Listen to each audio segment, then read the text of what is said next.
Hi Arshit, thank you so much for joining us on Blitz Business. It's a pleasure to have you. Same है।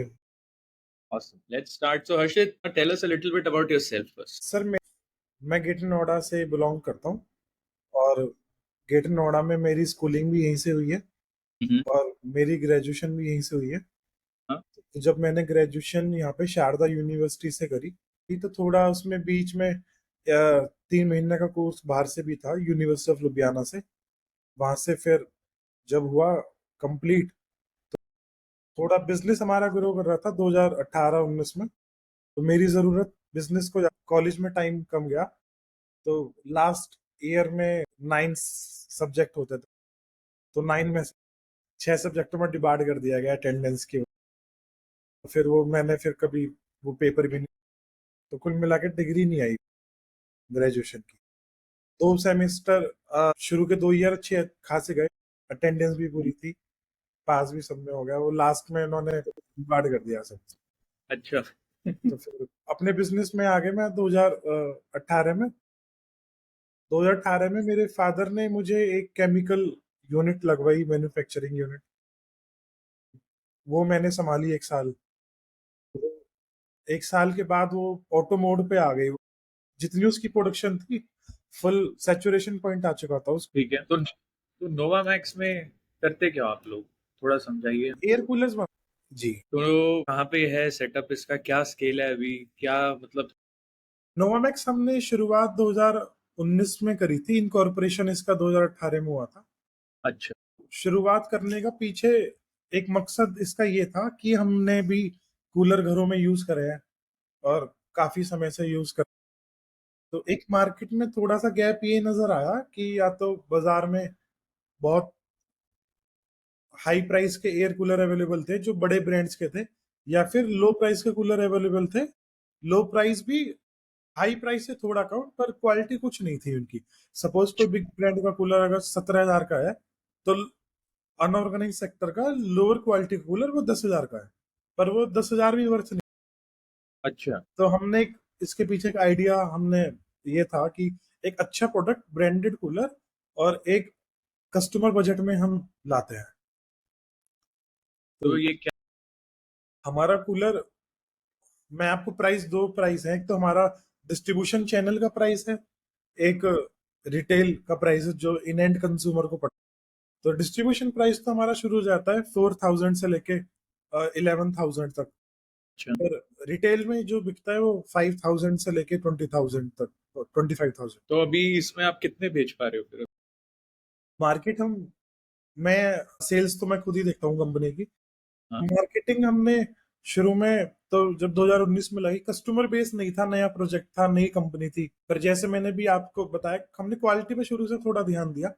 Quality product बनाने का था, हम कुछ innovative भी हम प्रोडक्ट लाए थे जो अब से पहले कूलर में थे नहीं। हमने कुछ इनोवेशन करी थी कूलर में। तो वो, जैसे? जैसे हमने कूलर में नॉन ब्रेकेबल कूलर बॉडी हमने इंट्रोड्यूस करी थी। उससे अच्छा। पहले अगर आप कूलर लेते हो तो बॉडी 2 साल में, 3 साल में टूट जाती है, क्रैक आ जाता है। हमने ये लाया था कि हमारी कूलर की बॉडी टूटेगी नहीं, अनब्रेकेबल है। अब दूसरा हमने उसमें ये इनोवेशन लाए थे, हम जो इसमें पंप यूज होता है, तो जहाँ खारे से खारा पानी है, सपोज हमने उसकी टेस्टिंग कीचड़ में करी थी, मतलब मड में, बिल्कुल वो खारे से खारे पानी में भी चल सके। मतलब काफी। ये हमने काफी आरएनडी करी। हमने ये सोच थी, मैं इसके पीछे सोच, एक तो वो हमने वो कूलर जब तक हमारे घर में चला, जब तो, और पर हालांकि इसमें बीच में 3-4 बारी मोटर चेंज हुई, 2-3 बारी पंप चेंज हुआ, एक जगह रखा हुआ था। तो मकसद यही था कि हम एक ऐसा कूलर बनाए जो 30 साल चले, जिसमें ना मोटर चेंज हो ना पंप चेंज। सर सेल ना, सेल होती है ना हिंदुस्तान में, सेल बहुत, मान के चलो एक साल में इंडिया में लगभग 4 करोड़ कूलर बिकता 4 करोड़ है। कूलर बिकते हैं? क्या बात कर रहे जी। और मैं तो कुल अभी इस साल मैंने 3.5 lakh cooler sell out. 3.5 lakh भी बहुत होते हैं, मतलब ये तो कितना 100 करोड़ के साढ़े ऊपर हो गया? नहीं? ये हमने इस साल जो टर्नओवर कंप्लीट करी थी 164 CR। काफी अच्छा नंबर है, नहीं? जी। और 2019 में तो 3.15 CR थी। तो हर्षित, आप 2019। मेरे को ये बताओ, अब देखो बड़ा कि भाई पहले तो आप ये टेस्ट वेस्ट का एक रहा, एक साइड वो आपका यूनिट। सर बिजनेस 100 करोड़ यही नहीं पहुंचा ना, जब हमने शुरुआत करी थी ये था कि 100 करोड़ हो जाएगा। कोशिश शुरू से यही थी कि अच्छा प्रोडक्ट बनाना, कस्टमर हमारा खुश रहना चाहिए। एक मार्केट में जो अभी आपको बताया, या तो बहुत हाई प्राइस का कूलर था, जो क्वालिटी भी उनकी इतनी अच्छी नहीं थी, मतलब, और एक लो प्राइस का कूलर था, वो तो क्वालिटी बिल्कुल ही खत्म थी। हाई प्राइस वाले से भी बेहतर क्वालिटी बनाई, और प्राइस हमने लो क्वालिटी वाला, जो अनऑर्गेनाइज सेक्टर वाला प्राइस था।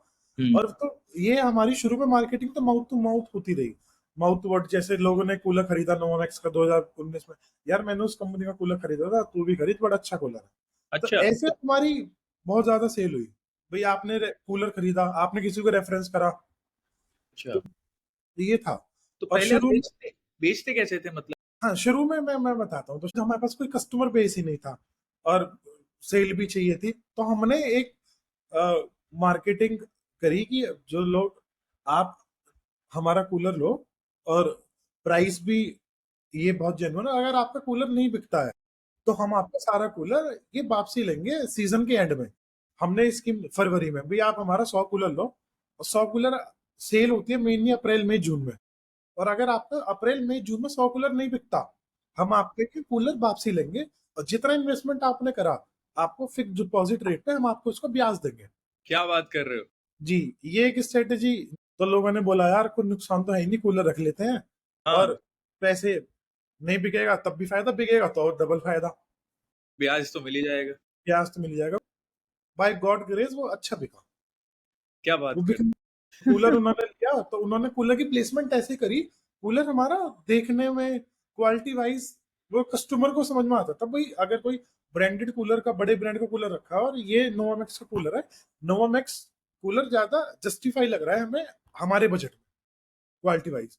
और होता क्या था, अगर हमें कोई किसी को कूलर लेने जाना होता है लोकल मार्केट में, सपोज मैं ग्रेटर नोएडा से बिलोंग करता हूँ, मुझे कूलर खरीदना है, मैं या तो होगा नहीं, मैं दिल्ली चला जाऊंगा कूलर लेने, या एमपी चला जाऊंगा गुजरात, मैं अपनी local market with in 10 kilometre जाऊंगा।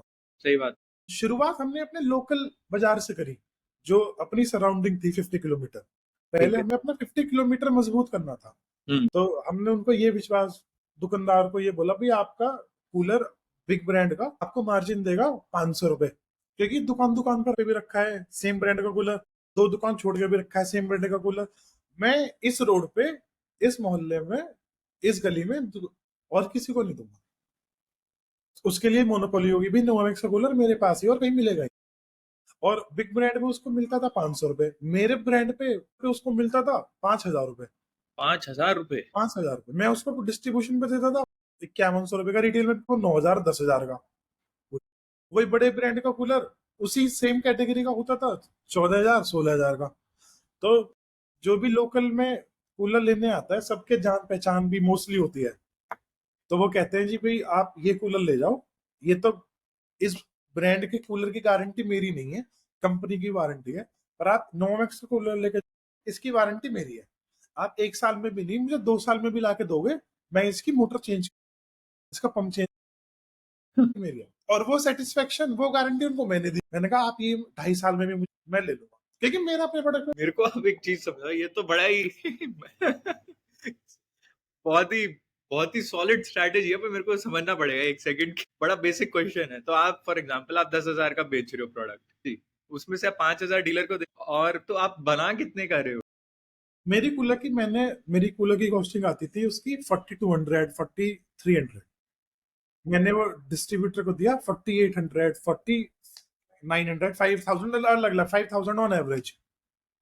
पर मैंने मार्जिन डिस्ट्रीब्यूटर को दिया, डीलर को दिया, उसी से तो मेरे पास वापिस ऑर्डर आएंगे। और जब मेरा नया ब्रांड है, उसका प्राइस मैं 7,000 रख दूंगा, तो हो सकता है वो डीलर या डिस्ट्रीब्यूटर लेने में हिचकिचाए, भाई मैं क्यों लूं इस इतना प्राइस में इतना महंगा कूलर, मुझे अपना मार्जिन लो रख। अभी अभी मेरा मार्जिन ठीक है, ऑन एवरेज 10-15% है। 10-15%? पर मोटा मार्जिन तो डीलर का, डीलर बनना ज्यादा प्रॉफिटेबल पर डीलर की सेल नहीं ना, मेरी वॉल्यूम आप सोचो, अगर मैं 164 सीआर टर्नओवर कर रहा हूँ, मेरा मार्जिन 15% से, पर डीलर की लिमिटेशन है, डीलर की एक शॉप पे वो 1,000 कूलर बेचता है पूरे सीजन में, 1,500 बेचता है पूरे सीजन में। तो मैंने उसको ये बोला, तू 1,000 कूलर दूसरे ब्रांड के बेच, तुझे बचेंगे 5 लाख, 1,000 कूलर तू मेरे बेचेगा, तुझे बचेंगे 50 लाख। तो उसको ये चीज समझ में आई, और उसको एक्चुअल में ये प्रॉफिट, तो फिर और 20,000 हमने पहले साल में कूलर 20,000 कूलर बेचे थे 2019 में। धीरे धीरे वो फिर ऐड करा, मल्टीपल प्रोडक्शन बढ़ाई हमने, डिमांड आने लगी। फिर वही माउथ टू वर्ड जब एडवर्टीजमेंट होने लगा तो लोग हमें फोन करते थे कि भाई हमें आपका कूलर चाहिए। मैंने कहा ठीक है, कहाँ से बोल रहे हो? लखनऊ से बोल रहा हूँ। मैंने कहा लखनऊ में डिस्ट्रीब्यूटर है नहीं, कूलर चाहिए। आप कहाँ से बोल रहे हो? तेलंगाना से बोल रहा हूँ। मैंने कहा वहां तो कूलर है नहीं। तो फिर हमने डिस्ट्रीब्यूशन नेटवर्क फैलाया, थोड़ा टीवी पे एडवर्ट और न्यूज़पेपर एडवर्टीजमेंट बहुत दिए हमने। फिर तो हाँ हमने बताइए। करा सेल्स में भी एक दो बंदे रखे। और जब डिमांड इस तरीके की आने लगी हम पे दूर दूर से, जब हमारा डिस्ट्रीब्यूटर नहीं था, हमने ई कॉमर्स पे लिस्ट कर दिया अपना 2022 में। 2022 में ई कॉमर्स पे लिस्ट करने का मोटिव ये था कि अगर मैं अपना कोई कूलर जो डीलर 10,000 का बिक रहा था, मैं उसको ऑनलाइन 14,000 का लिस्ट करूंगा, ताकि डीलर उसको 11,000 12,000 का बेच सके। 12-13,000 का बिकेगा, मैं भी अपना प्राइस पीछे से 500 700 1000 को बढ़ा। देखिए होता क्या है, जब भी कोई कस्टमर दुकान पे आता है और कोई प्रोडक्ट सर्च करता है, डिस्ट्रीब्यूटर डीलर को कहता है जी एक फ्लिपकार्ट पे तो इतने का है, 15,500 का है, और आप मुझे 16 का कैसे दे रहे हो? 15,500 का है, मैं तो आपसे 14 का ले सकता हूँ। मैंने उस पर हाई मार्जिन रखा ई कॉमर्स पे। पर ई कॉमर्स पे वो हिट हो गया, डिमांड आने लगी काफी। ई कॉमर्स पे भी फिर नोवामेक्स बेस्ट सेलर बना। तो अभी आपका ई कॉमर्स में ज्यादा बिकता है या डीलर डिस्ट्रीब्यूटर के थ्रू ज्यादा बिकता डीलर डिस्ट्रीब्यूशन इस पे नहीं इतना मैं सेल कर पाता हूँ। एक रीजन ये है कि ई कॉमर्स पे जो सेल होती है वो अप्रैल में जून में ही होती है, 3 महीने, और उसके लिए प्रॉपर स्टॉक चाहिए। पर डीलर डिस्ट्रीब्यूटर को पता है कि भी सीजन में तो माल मिलता नहीं है, वो ऑफ सीजन में जनवरी फरवरी तक मेनली स्टॉक कर 50% 60%। है? तो हर्षित आप ये बताओ कि अब जैसे हमारे जो सुनने वाले हैं या जो भी हैं उनका एम्बिशन है रहता है कि उन्हें कुछ स्टार्ट करना है, उन्हें कोई बिजनेस करना है।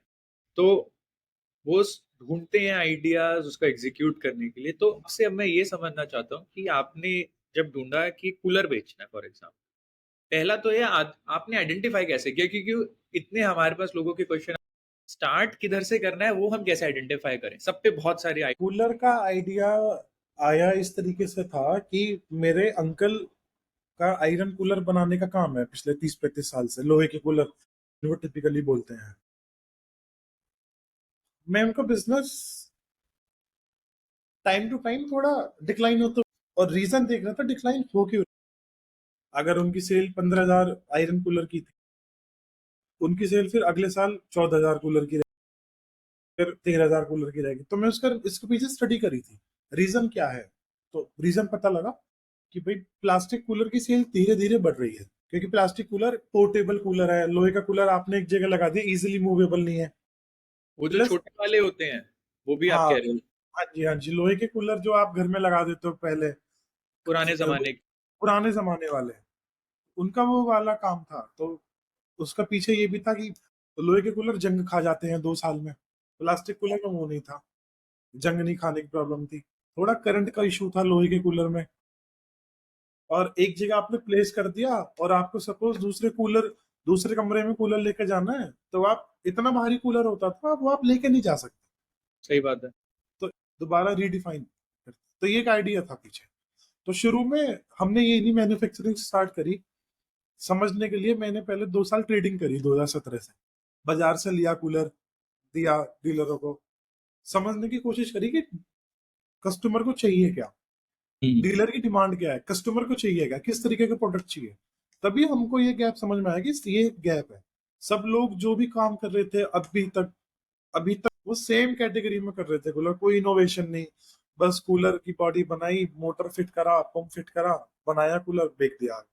उनके लिए बस कूलर का मतलब ये था। तो कूलर में भी प्रॉपर टेक्नोलॉजी है, प्रॉपर R&D होती है। आप एक अच्छा प्रोडक्ट बना। ये बताया ना आपने की पॉइंट, आपने 2 साल ट्रेडिंग करी है।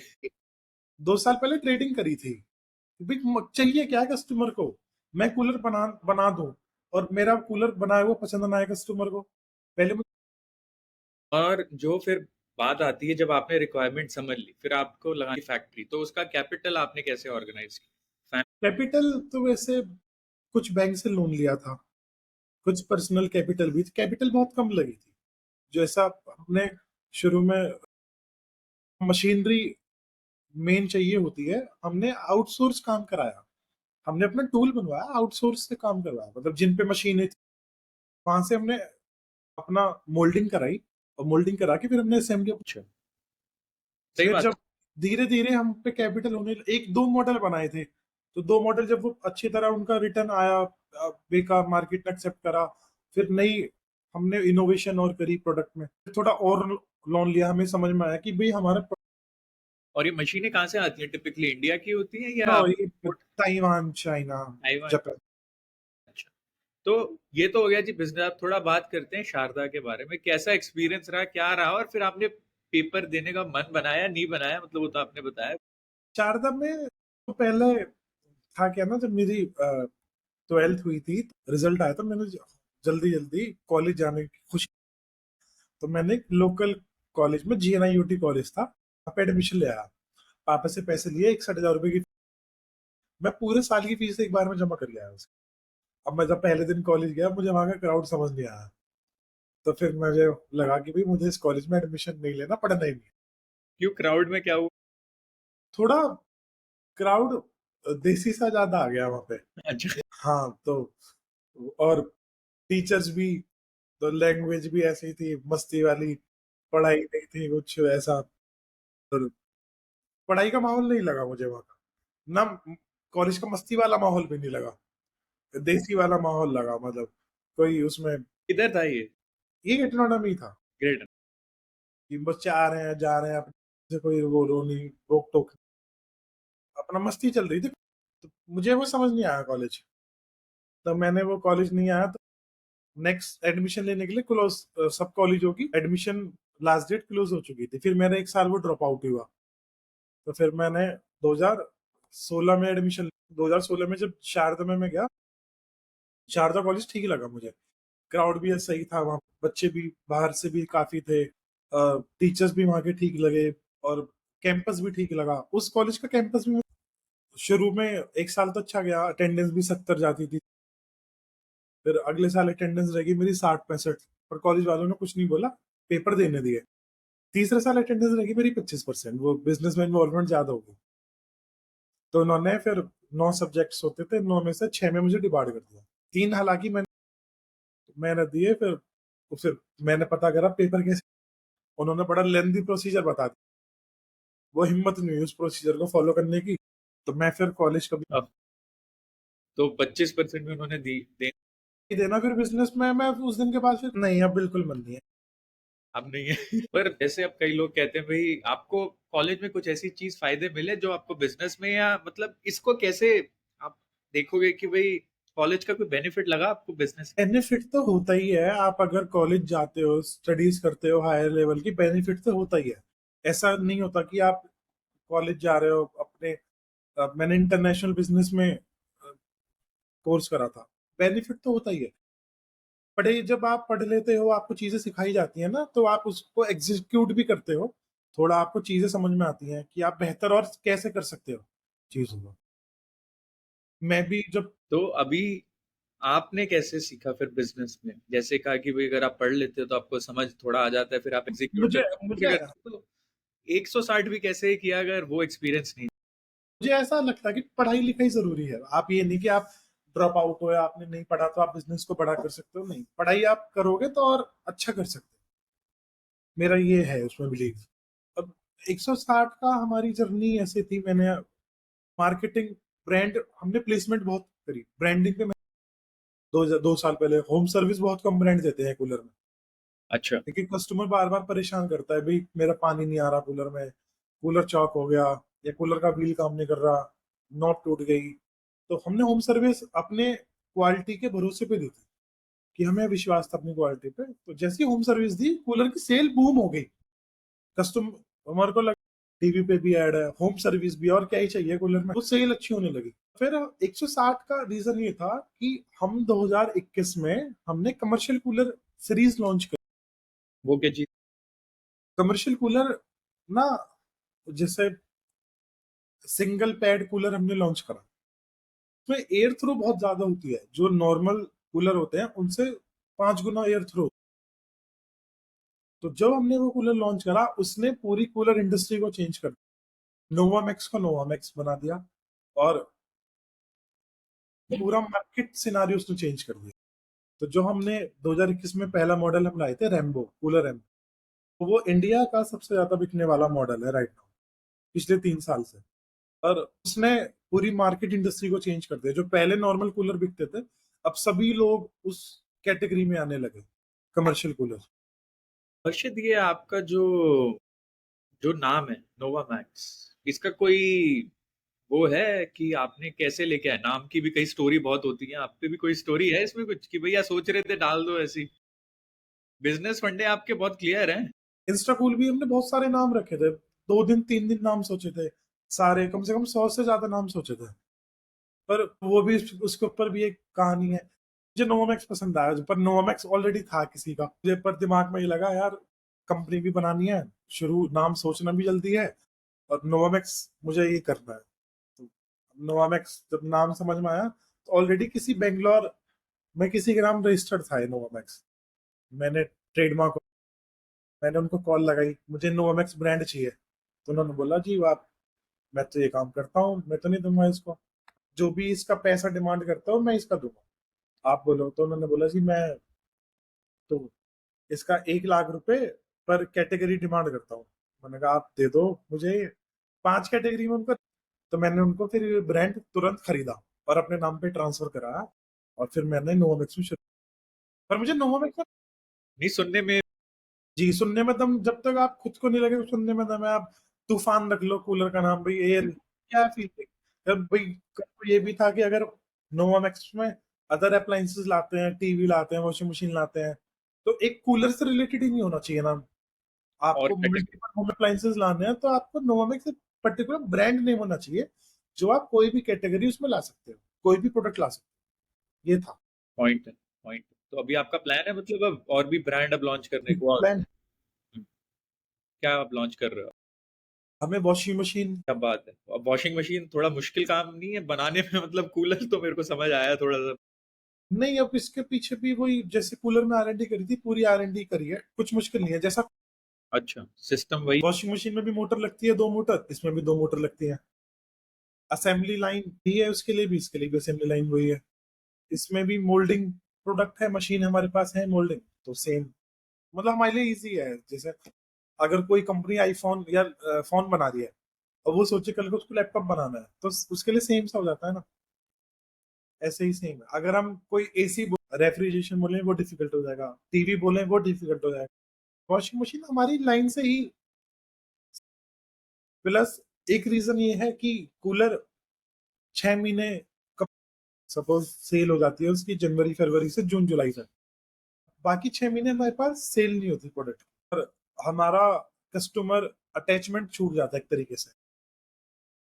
तो वॉशिंग मशीन 12 महीने भी कस्टमर अटैचमेंट बना रहा है। पहले तो आप हर्षित मेरे को ये बताओ, ये जो आपका इतना बिजनेस क्लैरिटी और वो है कस्टमर अटैचमेंट, सर ये टाइम टू टाइम से, मेरे ख्याल से टाइम, जब आप मार्केटिंग कर, आप डील करते हो, बाजार में जाते हो, टाइम टू टाइम लेती है। शुरू में भी जब मुझे ये सारी चीजें पता होती, 2024 थोड़ी ना लगती है 100, 2020-21 में हो चुकी है, तो टाइम लगता है सीखने में, सीख ही रहे हैं भी प्रोडक्ट को और कैसे बेहतर बनाना है, मार्केटिंग और कैसे बेहतर करनी है। और फिर अब जब आप ये अब एक्सपेंशन जैसे आप सोच रहे हो, अब नई कैटेगरी लेके आ रहे हो, तो मार्केट में एक जो ट्रेंड है कि भाई आपने बाहर के लोगों से कैपिटल। सर वो प्लान नहीं है वो, मैंने, मेरे पास स्टार्टअप्स, ये इन्वेस्टमेंट के ऑप्शन आए काफी।